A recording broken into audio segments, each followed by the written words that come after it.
By default in Photoshop, in the Essentials workspace, Mini Bridge is collapsed in the lower left-hand corner. Now, if you can't see the Mini Bridge panel, you can either choose Essentials and then select Reset Essentials, or you can use the Window menu and then choose Extensions and then Mini Bridge. To expand Mini Bridge, simply click on the tab.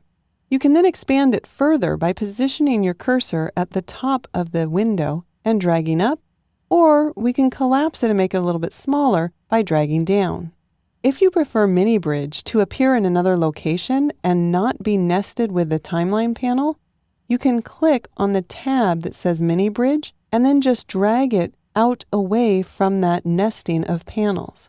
When you let go, you'll notice that Mini Bridge will float on top of any other panels. If we click in this gray area here, when I position it over on the right-hand side, you can see it'll actually float on top of those panels. In fact, if I wanted to resize this and make it larger, I can actually display Mini Bridge on a secondary monitor if I have a 2-monitor setup. I'll go ahead and collapse the timeline panel by double-clicking on it. If I want to dock Mini Bridge with my other panels over here on the right, I click on the Mini Bridge tab and then position my cursor right on top of the other panels. You can see when I have that one solid blue line, that tells me that I'm going to dock Mini Bridge as an icon with those other 2 iconic panels. So I'll release my cursor and we can see Mini Bridge has become docked. If I want Mini Bridge to be revealed, I'll click where it says Mini Bridge and it will fly out to the left. Here I can navigate to my desktop, double-click, and then double-click on Demo Files, and then double-click on Interface in order to see the contents of that folder. Now my thumbnails are really large right now, and although I can scroll through them, I think I'll make the panel a little bit smaller by positioning my cursor right at the left-hand edge of the panel and then dragging over towards the right. Now we can see that my thumbnails are smaller and it's much quicker to scroll through them. By default, when I double-click to open an image, you can see that the image opens in Photoshop, but the Mini Bridge panel stays expanded.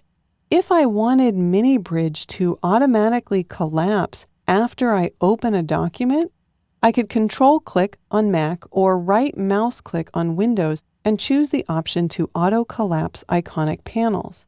Now when I click away from the panel, Mini Bridge will act kind of like a drawer and just put itself back into this row of iconic panels.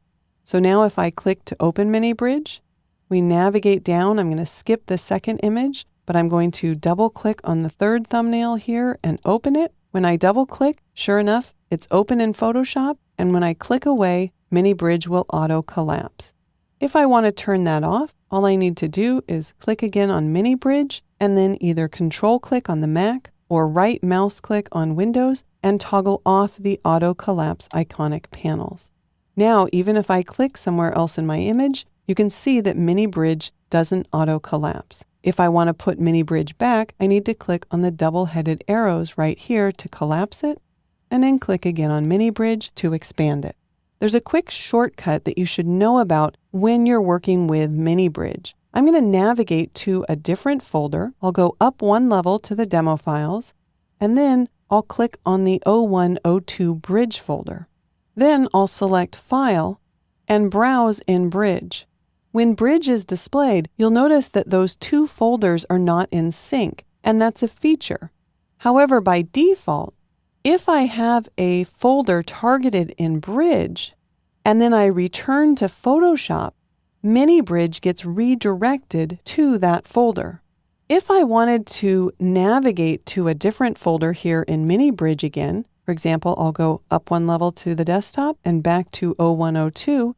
If I want to tell Bridge to mimic or to navigate to the same folder, then I can right mouse click and say Reveal in Bridge, and Bridge will automatically get redirected to be viewing that same folder.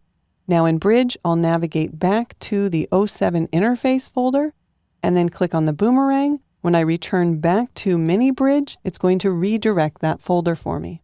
Now before we wrap up, I want to reset my Essentials workspace, so I'll select it and then choose Reset Essentials so that we're all looking at the same interface. You can see that between Bridge and Mini Bridge, there are many different ways to find the files that you want to work with. And now that you know the different options, I'm sure that you'll find the workflow that's right for you.